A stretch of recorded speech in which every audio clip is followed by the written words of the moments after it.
Hi, and welcome to Bookable Space, the audio literary salon. Author of Remembered, I'm your host, Yvonne Battle-Felton. I'm a writer, host, presenter, academic, and a reader. I love being read to. In each podcast episode, a writer will read to us and answer 3 questions. We might talk about how they developed the characters, the sense of place, why they wrote the book, something they learned through research, and more. Ultimately, through each episode, I hope to get to know each author a little more, and I hope that you do too. Each episode is about 30 minutes. You'll find the author's bio and a bit about the book below the episode. Thanks for joining in.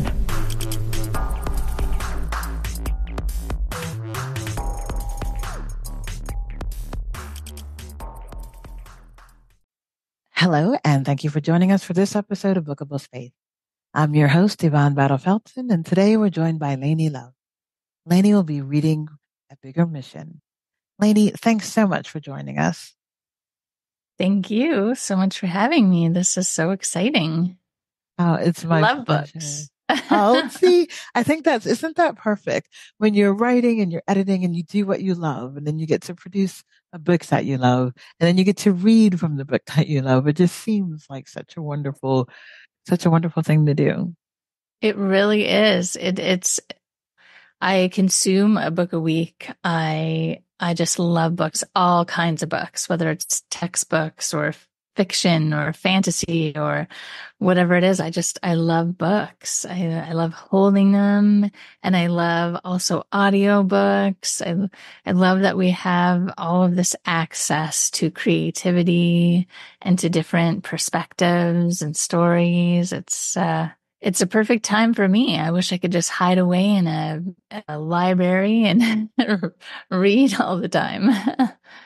I would love to hide away in the library. But instead, we're going to dive right in.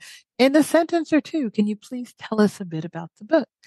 Well, this is my second book, and it's co-created with 11 other amazing authors.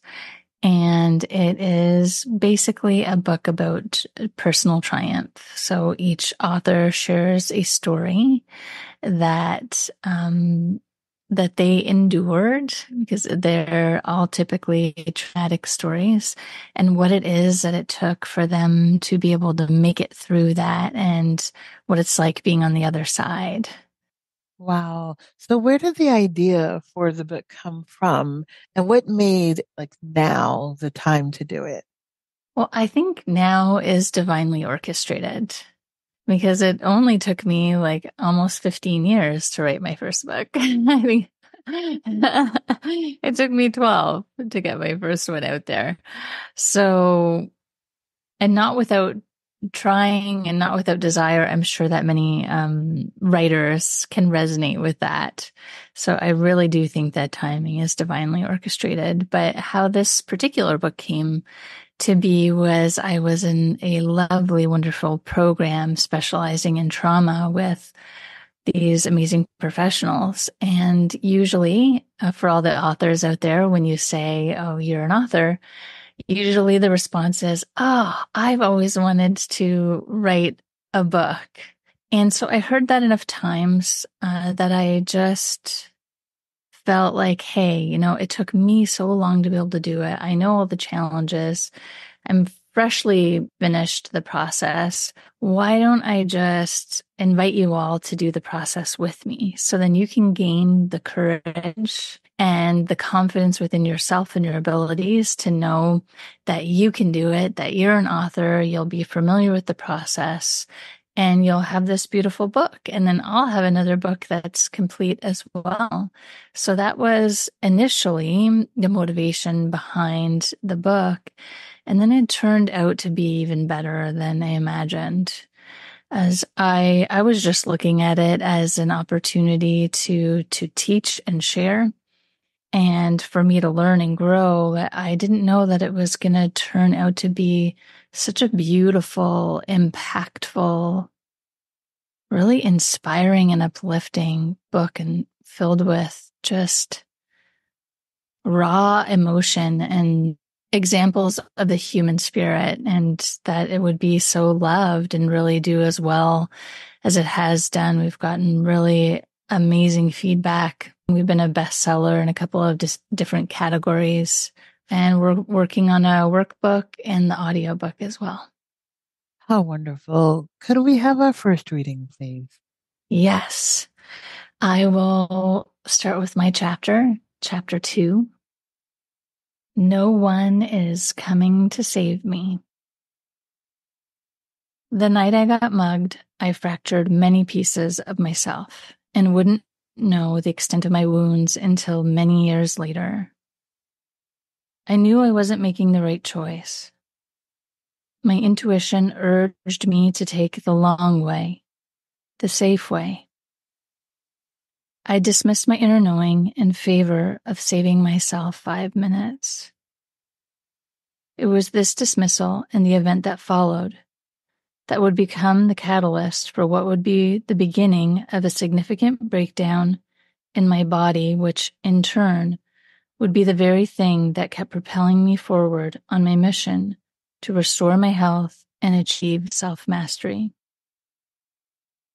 Of the 3 options to get home from the subway station, I decided to duck through the hole cut into the gray chain-linked fence at the base of the towering bridge's staircase and cut across the train tracks.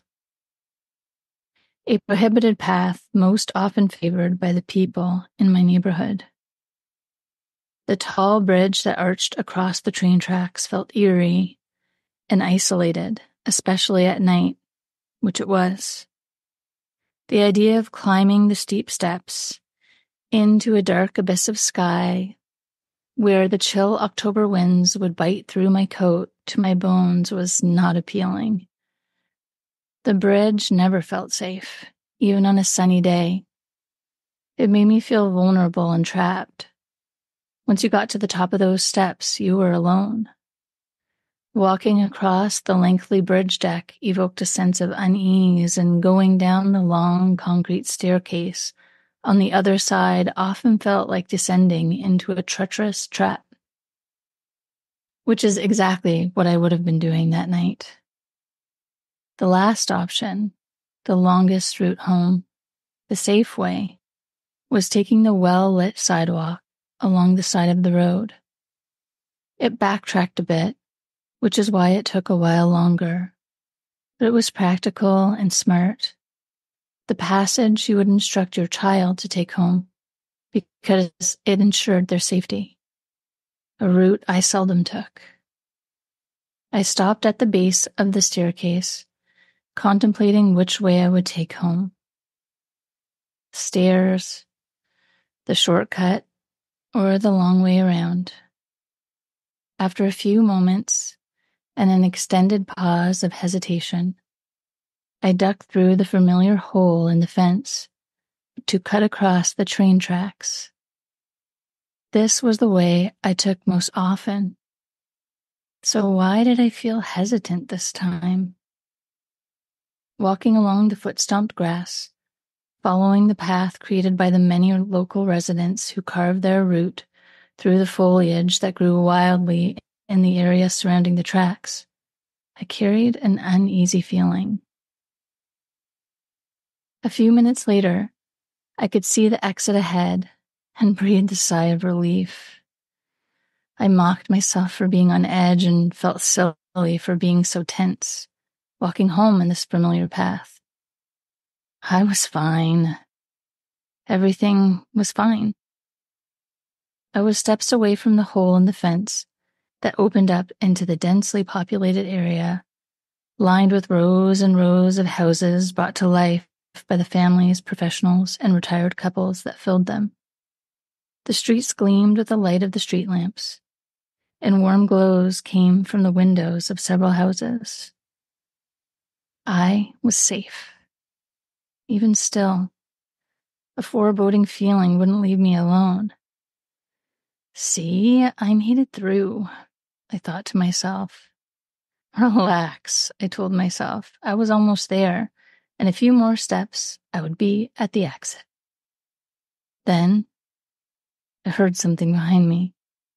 I turned my head to the right, looked over my shoulder, and saw a hooded stranger a few steps behind me. A hooded figure shouldn't necessarily feel ominous.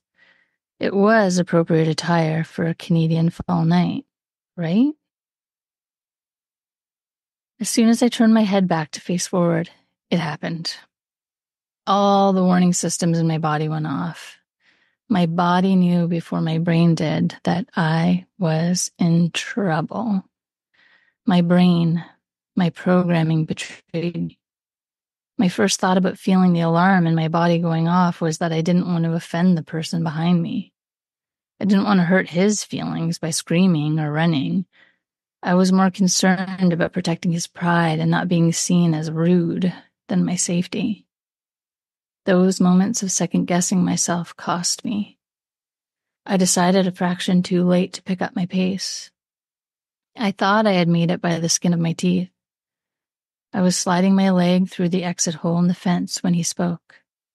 "Oh, no, you don't," he said, pulling my body backward deeper into the shadowed path away from safety as he began to hit me over and over again. I left my body. I don't remember much. I know I screamed, and having sung for about 10 years, my capacity to scream was next level, and yet nothing. Not a peep. Not a person. Nothing. No one stirred from their home. No one heard my cries. No one came to my rescue. I don't know how much time went by, how long I lay there on the cold, dark earth. I just remember suddenly being aware of the quiet, my body, and the need to peel myself off the ground and get home. I don't have clear memories of what happened between getting up and being at the hospital. I know I was met with concern, love, and care by my dear friend at home who facilitated the next steps I needed to take. After the hospital visit, which I glossed over as not a big deal because my body would heal soon enough, I was battered and bruised, but not broken. I didn't give my physical body much thought. I was numb and detached, but I didn't know it because I was fine, as usual. Before I knew it, I looked fine, so I must have been fine. All must be well. It's settled. I'm fine. And don't forget to say it with a smile. On the inside, I was slightly screaming and didn't notice until my body started to fall apart and my life kept leading me in a never-ending loop of unfulfilled dreams. The panic and the cold sweat that would overwhelm me when I felt the presence of another person coming up from behind me when walking down the street was hard to ignore. In this respect, I clearly wasn't fine. I used my background in alternative health to source a solution. Through hypnotherapy and neurolinguistic programming, my ability to walk through crowded streets without terror was restored relatively quickly, and I immediately reverted to my default state of, I am fine, and fell back into step with my life as if nothing had happened. The whispers, the spidery branches of discarded pain that I kept hidden in the depths of my body, heart, and deep recess of my mind, those suckers, they ended up bringing me to my knees. Turns out that saying, I am fine, and being fine are two different things. Unprocessed pain and buried emotions don't simply disappear. They are patient, relentless, and require that a toll be paid. I avoided paying that toll. I was terrified of the cost because I was ignorant of payment. The payment, I would come to learn, wasn't brutal or horrifying, but did require courage and strength. The payment was to acknowledge the pain and feel the buried feelings to finally set me free. Forgive myself and others. Reflect on the lessons learned. Integrate all that and turn it into wisdom, thereby allowing my soul to do what it desires. Expand. I didn't know this yet. So the whispers, the spidery branches of discarded pain came for me. I spent a lot of time on my knees. I would will, control, and effort my way to my feet only to be knocked back down again. Sometimes I would stay down, convinced that I couldn't get back up. It was in those particularly ugly moments I met myself and learned to dig my inner well. When funds ran out and I couldn't pay for more treatments, mentors, or coaches, when I was filled with venomous anger and relished the moments I lashed out at others in rage, when frustration led to bitterness, and I cursed the names of all things holy, when I was so depressed I wanted to end my life, when I was riddled with pain and discomfort and couldn't see a way forward, I dug deeper. When that still wasn't enough, I dug deeper still. I'm still digging. That has become my mantra, my prayer. Dig deeper. Digging deeper means searching within myself for more, because I want to quit, because I feel used up and dry and I want it to be over, but it isn't over. And I can't quit, so I have to find more from myself, within myself. I have to dig deeper within the well of my soul and find more resilience, strength, hope, whatever I feel is missing. I have to discover it in me. I can't give up. I won't give up. I won't abandon myself and fall to pieces. There is a solution, and I will find it, and I have. What surprised me is that just as the fracturing of myself resulted in many pieces, so did the solution present itself as many pieces, laid out in a winding trail of breadcrumbs, each little morsel leaving me satiated but not satisfied and still wanting more. I came to understand that healing is multi-layered and often requires a dynamic approach. If glossed over, my experience of being assaulted could be perceived as a wrong place, wrong time kind of event, or a questionable choice that led to an unsurprising conclusion. But I'm the kind of person that likes to look beyond the surface, ask questions, and get to the root. As the late, great Dr. Hugh Len used to say, have you ever noticed that when there is a problem, there you are? This particular year, the year of my assault, I was where a lot of problems were. My mom attempted suicide for the first time. My grandfather died.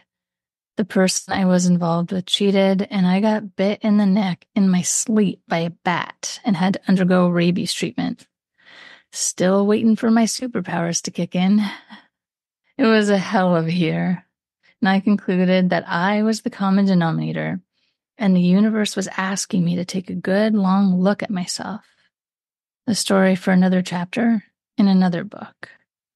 To get to the root of this particular challenge, the challenge I came up against after the attack, I needed to peel back a lot of layers. So many layers. Coming up against yourself is the most challenging shit there is, because wherever you go, there you are. You can't outrun yourself or hide. You can fool yourself into believing you're hiding, but that never lasts and only stacks the pain up against you. Dis-ease rears its head in protest of your denial. Dreams feel out of reach. Relationships fall apart. Whatever it takes for you to stop, pay attention, and listen. I was fine. For so long, I didn't even know I was fooling myself. I didn't remember myself ever being any other way. Roll with the punches had been my motto since I could remember. How could I know myself as something different when I didn't know myself any other way? How could I reach for feelings or states of being I had never felt to heal and restore myself as I was being guided to? I worked on my physical, mental, emotional, and energetic bodies. I nurtured my relationship with the divine and added prayer into my daily routine, along with meditation, time in nature, and movement. What I didn't know about healing, about the journey back to myself, was how much pain and discomfort would be involved. Either I was kidding myself, or I had been misinformed, because the journey is not all sunshine and rainbows. The journey requires grit, commitment, strength, and something called surrender, which I still struggle with. Because I was always fine, I cheated myself out of the healing I needed. I took care of the surface problems, but always avoided the deep wounds. As Basil A. van der Kolk, MD, says in his aptly named book, The Body Keeps the Score, the greatest sources of our suffering are the lies we tell ourselves. And I lied to myself exclusive. And as a result, I caused myself a ton of pain because my body was racking up the points. It wasn't until many years after the assault that the actual effects of that incident and how I handled it, or more accurately, didn't handle it, would catch up with me. Eventually, the toll always comes due, and it was time to pay. The right side of my body, which was injured in the attack, mysteriously began to degenerate. It was as if an imaginary line had been drawn through the sagittal plane of my body. The sagittal plane divides the body vertically between the left and right sides. I say mysteriously because I had lied to myself for so long. It took me some time to allow myself to see the truth, connect the dots, and get to the root of what my body was asking me to look at. My body was asking me to look at that night. Look at how I lied to myself about that event and how I lied to myself as a general practice. I lied to myself all the time. I lied to myself about lying to myself. I had no sense of self-worth or value. I grew up in chaos with a young single mom with 4 kids. I couldn't ever remember feeling safe or loved. My body was asking me to look at it all. And because I didn't feel like I had any other choice, I did. It has taken time, money, effort, growth, and nurturing a new relationship with myself to restore the fractured pieces of myself. I keep calling my energy back to me, picking up pieces I left here and there, reclaiming others that I gave away. It's a process. Healing, strength, being your best self, and living your best life requires you to show up daily, hourly, and in between every breath. There are no days off. You can take some. I certainly do. And then I find my way back and begin anew. Sometimes I chastise myself for slacking off and feeling behind. And other times I genuinely needed a pause and felt all the better for it. These days I notice that I'm different, have changed, and feel proud of myself. I like who I am as I begin to reintroduce myself to myself. I meet challenges gracefully and pause and acknowledge my feelings by allowing myself to feel them without judgment. I honor my intuition by listening to it, even when my mind doesn't understand. Realizing that no one is coming to save me, that no one is supposed to come and save me, has been sobering and empowering. Every time I get back up, I do so with renewed strength and trust in myself. I learn that I've got this. I've got me. I can't think of a more powerful thing. I've given myself the gift of learning what I am made of, and I'm more amazing than I ever imagined I could be. Although I came to learn that we meet ourselves alone, the journey does not abandon us. Friends, mentors, teachers, family members, and strangers meet us along the way, offering love, words, gestures, and encouragement to help us help ourselves. We all get some kind of help on our journey. I hope to be that help on your journey, trusting that I can support you on your way back to you by reminding you that you too are amazing, that you can keep digging deeper and keep getting up. You have got you, wrapping you up in angel wings. Lainey. Oh, how beautifully told. Lainey, each author contributed their own real story full of traumas and lessons throughout the book. And because in your story, there's so many lessons that you give for readers, and it's so generous to kind of relive the trauma, but also to share it in a way that others can learn from it and through it. And I'm really curious about what you might have learned while you were editing and writing the book. Oh my gosh, I learned so much. It was really cool to reflect on my experience, like personally, and just how to distill that event, but also all the other things and how all the other events and choices, influenced and impact that event. Like how did I get there at that time, making that choice? And it's never just like a cut and dry scenario. There are always all of these elements that come in that bring you to that choice point. And, growing up in